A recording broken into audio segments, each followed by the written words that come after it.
What is going on, Cover One crew? Welcome back to the show. Hope everybody's doing great out there as usual. I'm fabulous because we get to continue down this path of Dynasty rookie rankings right after the NFL draft. Today we're talking running backs and tight ends.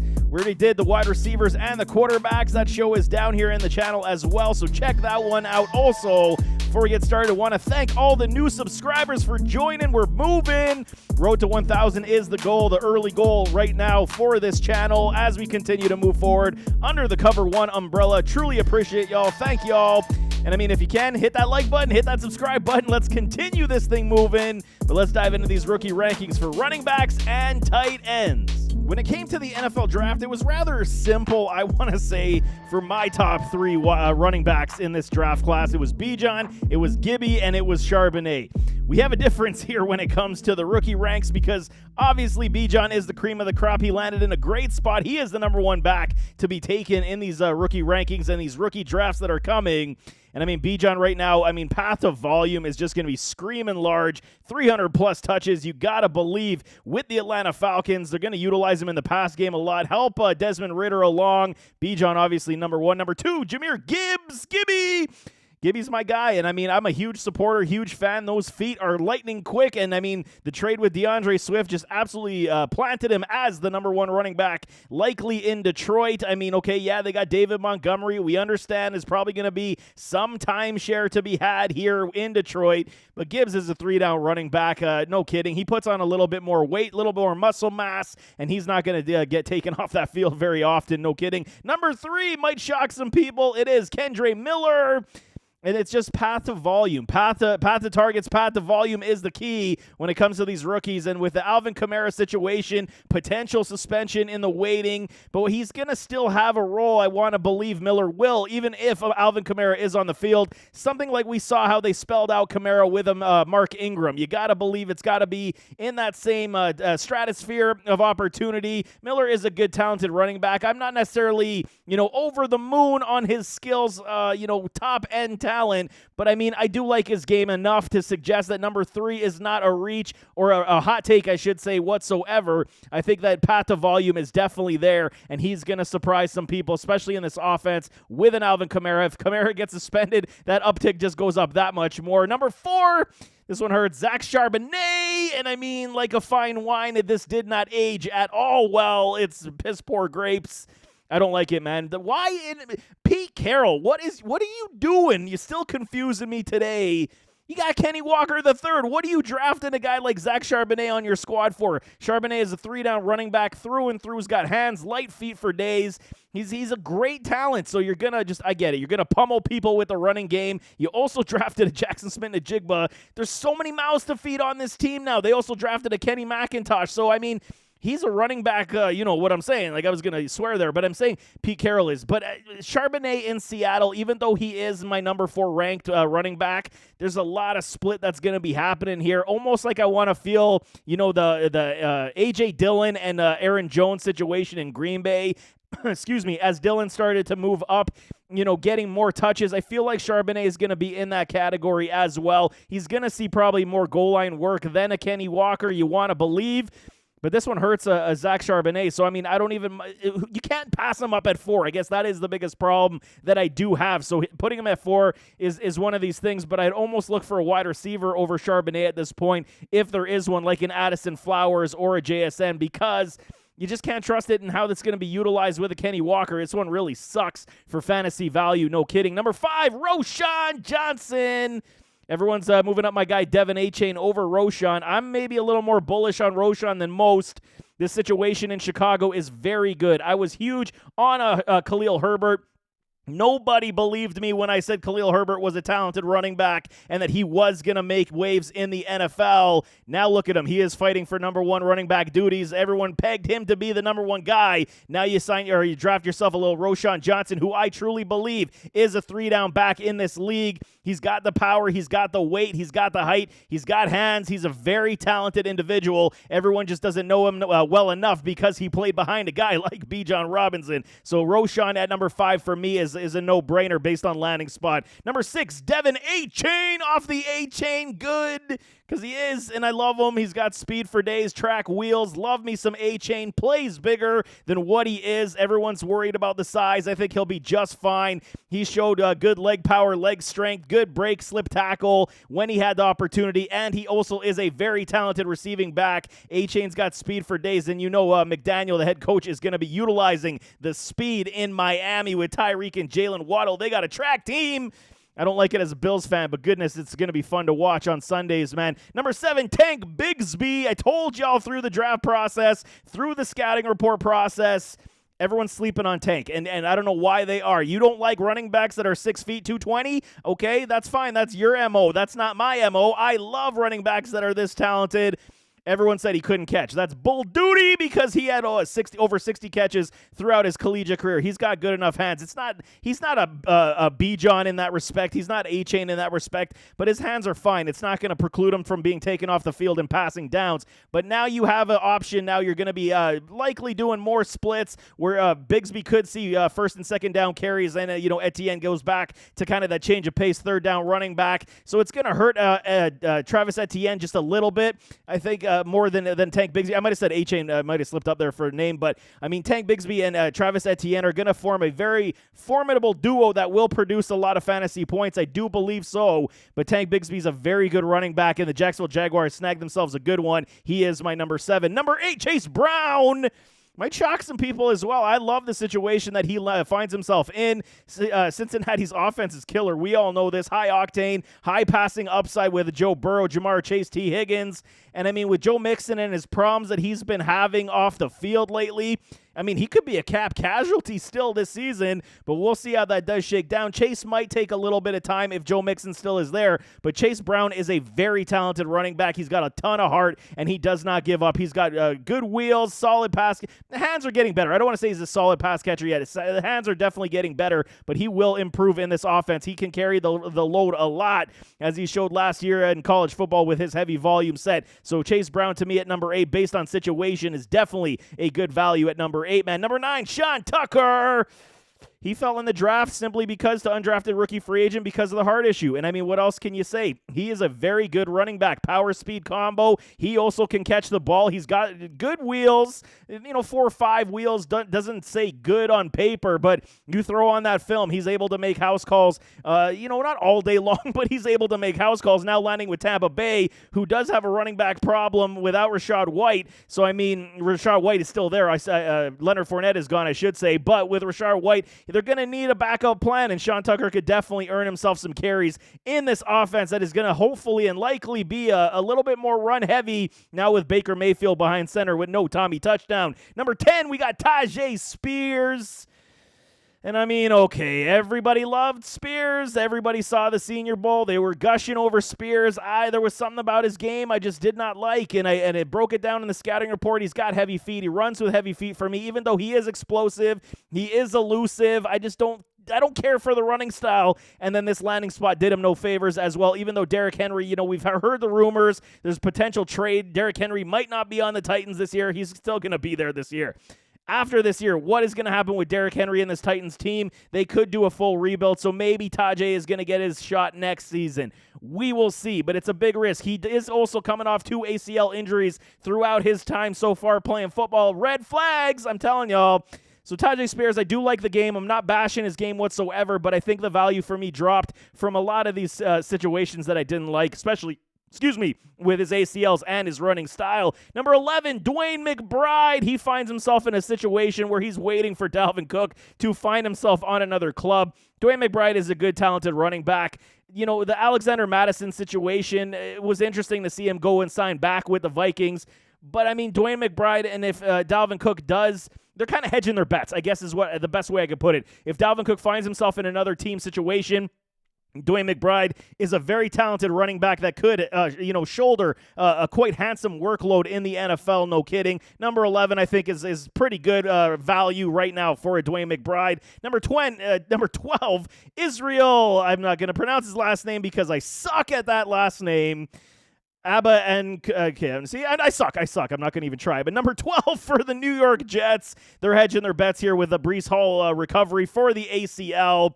And I mean, okay, Israel's a good, talented back as well. He is likely more suited to be a first and second down running back than be anything in the pass game. He does have crazy burst. I'm going to drop his scouting report soon, too. You guys got to know who this guy is. But he's a crazy burst, man, and he can make a house call at any moment. His body frame is very stout, put together. But, I mean, are they really going to entertain a dual backfield, split backfield with a guy like Breece Hall?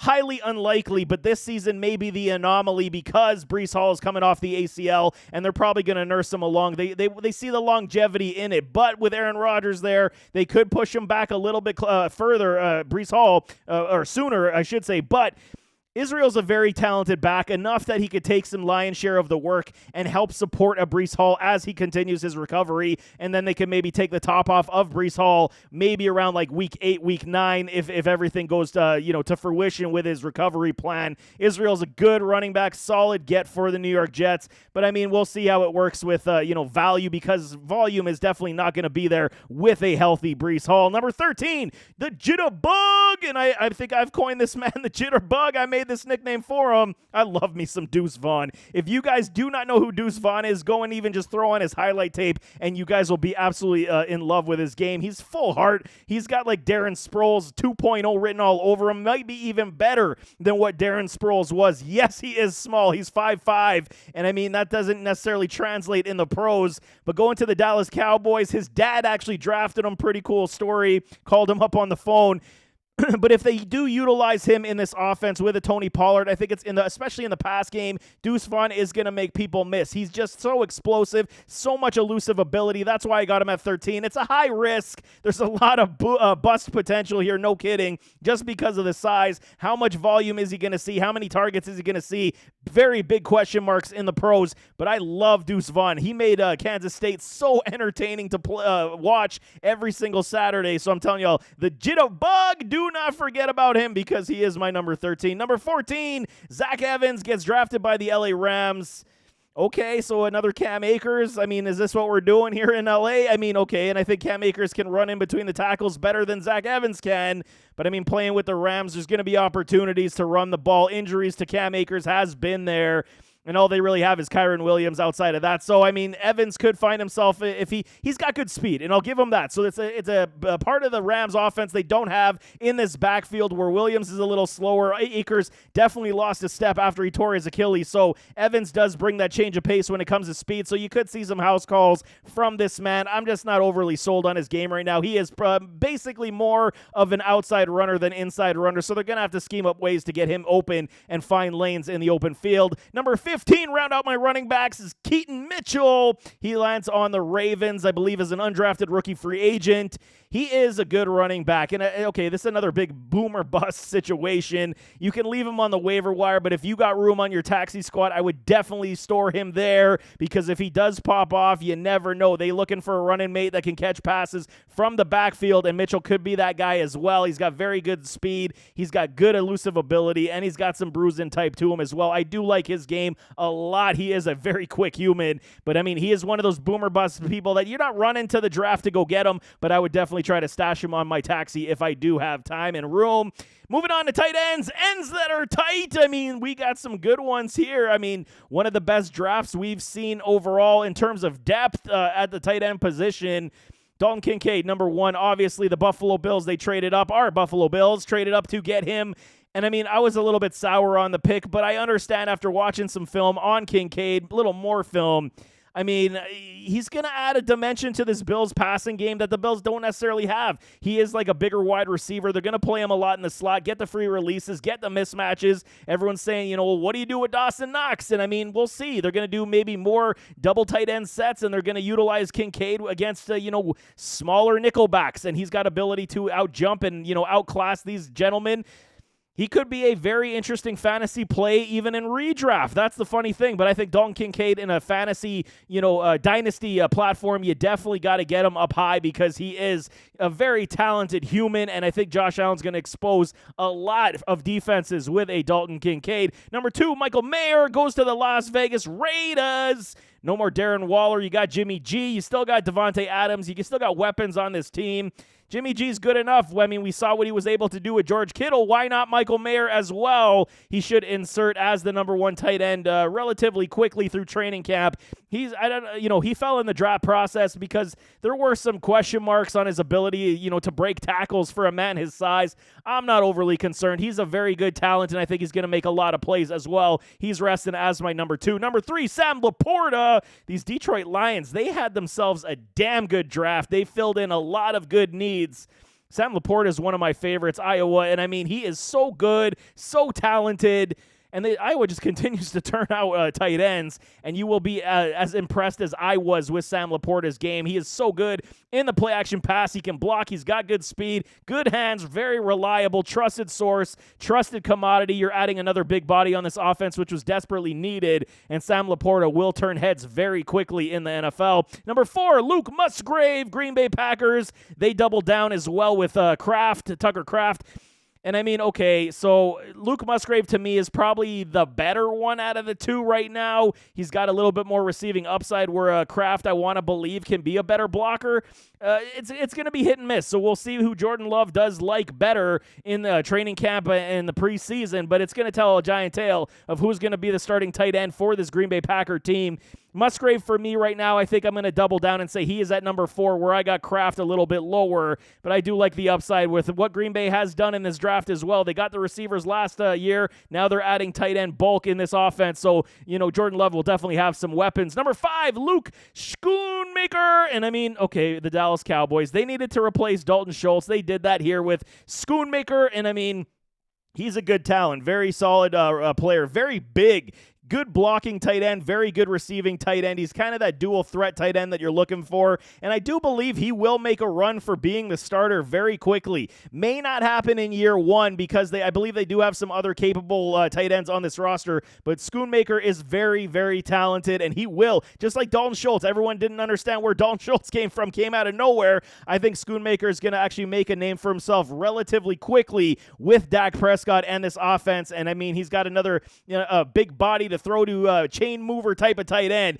He is very talented in that respect. Number 6 is Tucker Kraft, Green Bay Packers, and I mean, a lot of people saying he's got good receiving upside as well. Hard to argue. I think he can make a lot of plays also, but I'm very interested to see what happens in that training camp and see which one pulls away. I got Musgrave ahead of him by 2 spots, not far off, so pick your poison on which tight end you like better. Number 7, the New York Jets, Zach Ertz. I mean, he's big, man. I mean, this is part of the situation of these tight ends. They're large human beings, man. And, I mean, he doesn't have necessarily the crazy explosive ability, but, I mean, you got Tyler Conklin, you got Uzama, as your tight ends with an Aaron Rodgers. You need a little bit of flash and consistency from the tight end spot, where I do like a Tyler Conklin. I think he is good enough. Uzama, okay, so no big deal. But Ertz could be actually, maybe if Aaron Rodgers does stay. That's the biggest caveat. Is Aaron Rodgers going to stay another couple years? Likely not. I mean, he said he could definitely retire after this year, depending on how the season goes.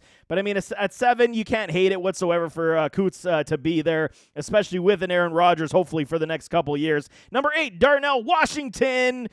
Everyone's going to say, you're crazy. Lift up Washington a little higher, and I would love to, but they got a good guy named Pat Freiermuth, the Muth.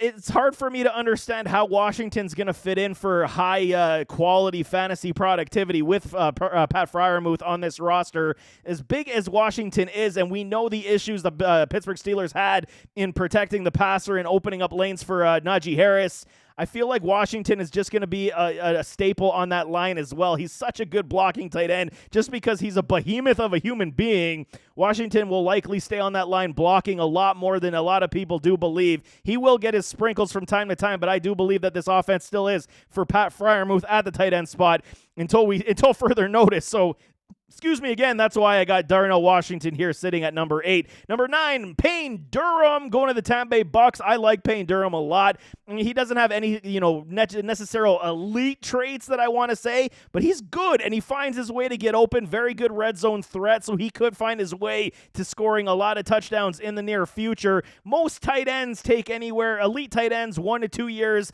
and then, quality tight ends, 2 to 3 years. So you're waiting out to see how these guys develop before, you're going to be starting them in any kind of fantasy situation. So a lot of these guys will reside on the waiver wire after your rookie drafts. But I mean, again, taxi squad is your friend. Put these guys on your taxi squad and wait it out. But number 10, finishing off, ends that are tight. Brenton Strange, Jacksonville Jaguars. I'm okay with this one. It's like kind of the Carolina tight end, the guy from Notre Dame. His name evades me right now. I was huge on him, but he's such a good blocking tight end. They don't necessarily let him in the pass game. Strange kind of might fit in that same category where he is such a good blocking tight end, and they have an Evan Ingram, so it's going to be very difficult for him to find ways and path to targets for him to be fantasy relevant and viable. But I mean, at this point, your tight end class, your top 5 is probably who I'm targeting out of the top 10, and then likely letting the rest of them sit on the waiver wire unless I do got room on that taxi squad like I'm saying. But there's your top 10 tight ends and top 15 wide running backs, excuse me. Sometimes you get so excited the words just don't come out properly, and I'm stumbling all over myself in this show. But, at least I got the point across, and you guys understand where I'm coming from for the values of these players. But nevertheless, as always, don't forget to hit that like button, hit that subscribe button, jump in those comments, give me your thoughts. Where's your ranks? Where do you guys have them? You disagree with my ranks? Throw them in the comments. I'm always down for a healthy debate, man. You think you're right? Throw them in the comments. We can definitely talk it out. But nevertheless, we'll see you next time. I am out.